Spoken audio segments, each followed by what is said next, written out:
Now what? In terms of sharing healing, and when I say that, and I think it's very broad because there's many methods, yes, to do that. And I call it sharing because I don't believe that anybody can heal anybody by themselves, but there's people that have the ability to amplify allowing. Exactly, amplify allowing. Thank you. You speak very good English, better than mine. Well, that's exactly what happens. You see, the person who is experiencing the illness, whether they're speaking it or not, is launching the rockets of desire for the improved physical state. And the source energy part of them has become a vibrational match to that weller being. In fact, you could say accurately that the sicker a physical being is, the weller their non-physical essence is. Because the sicker you are, the more you're asking for wellness, and the source energy is becoming the vibrational embodiment of that weller being. But if you are beating the drum of whatever it is that deprived you of the energy stream to begin with, then you are not going with the flow. People aren't sick because they worry about illness. They're sick because they're mad at this person and mad at this person and feeling disempowered over this and not feeling free about this. People are sick because they're finding all these things that they're pushing upstream about, while at the same time they're giving birth to this rocket of desire that is calling the energy forth. So they're causing this split energy tug of war. All illness, you call it dis-ease. That's a really good word. It's the opposite of the ease that you would allow if you would let go of the oars and go with the flow. So they have already got enough going on. In other words, they're asking because of their illness, and source is answering. So they don't need somebody else to shine a hose of wanting on it. They've got enough wanting to keep them well for 20 or 30 or 40 lifetimes. What they need is a dose of allowing. And that's where you come in as someone who wants to assist them. But you can't help them allow their wellness if you're fixated on their illness.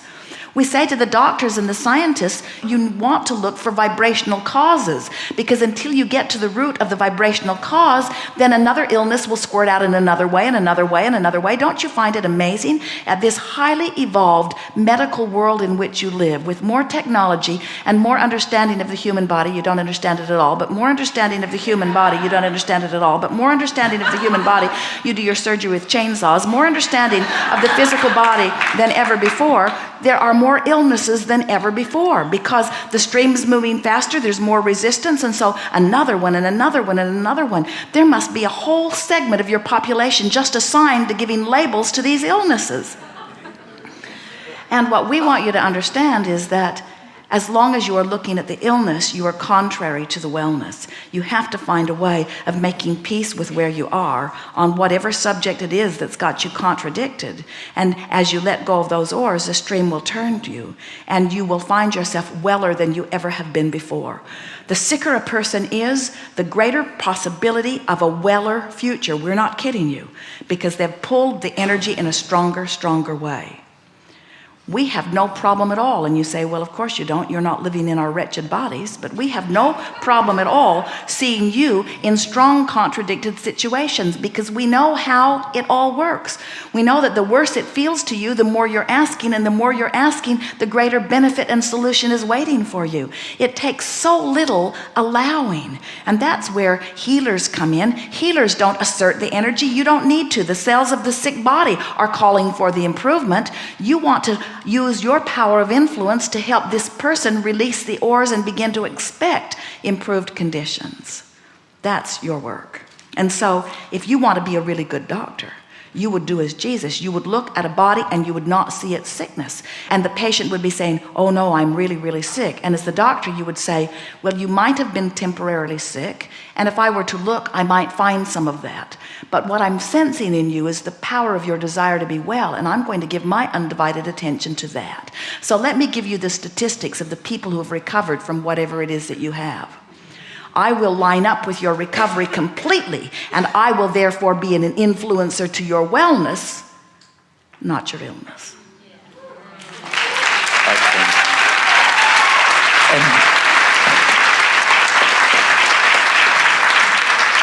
We said to a woman one day who is a health care provider, she asked us, what can I do to be a catalyst to help my patients not only survive, but begin to thrive. And we told her essentially what we just gave to you. And she said, oh, Abraham, in my profession, I'm not allowed to give false hope. We are trained not to encourage the idea of recovery in case it doesn't turn out that way. We are not allowed to encourage recovery, is what she said. And we said, then go mow grass or do something more meaningful.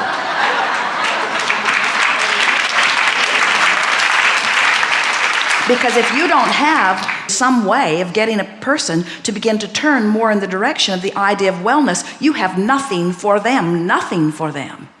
The idea that there is an incurable illness is the absurdity of all absurdity.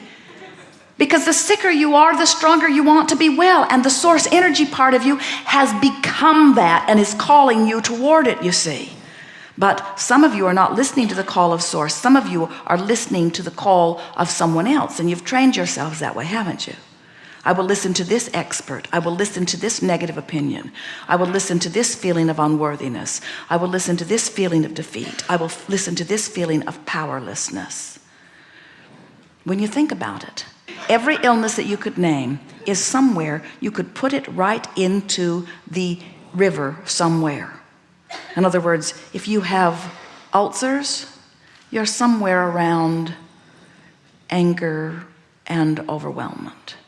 If you have stroke, you're down there in rage and you've been there for quite a while. In other words, you want powerfully, but you feel powerless to do anything about it. So you've been banging down there. And the longer you've been there, the faster the energy's moving, and the faster the energy's moving, and you're not letting yourself go. If you have cancer, down there too. Cancer is more about a feeling of utter powerlessness and your inability to do anything about it. And we're not talking about the disease. We're talking about the way life is touching you and you're feeling that you are powerless to do anything about it. And you've been up close enough to circumstances or people that each time you follow that natural impulse to move into rage or revenge, your training, usually religious training, sometimes secular, says you should not show anger. So you feel powerless, you naturally feel anger, then you feel guilty about your anger. Then you feel powerless, you naturally feel anger, then you feel guilty about your anger. So you just bang around over there until you just disallow the well-being that would be there otherwise. Dis-ease, what a perfect name it is. It's the way I've learned to vibrate, but I never liked it.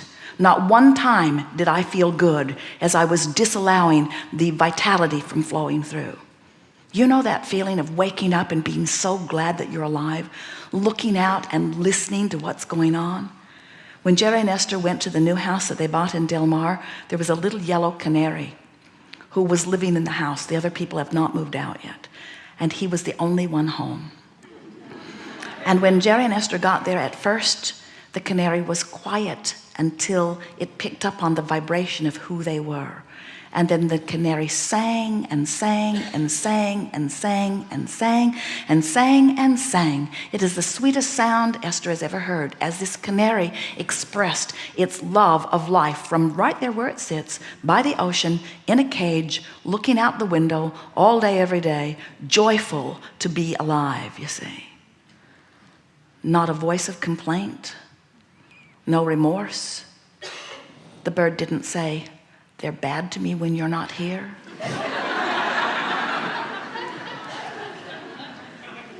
It didn't say, please let me out, please let me out, please let me out, please let me out, set me free. It just stood there in its environment and basked in the deliciousness of life for no good reason.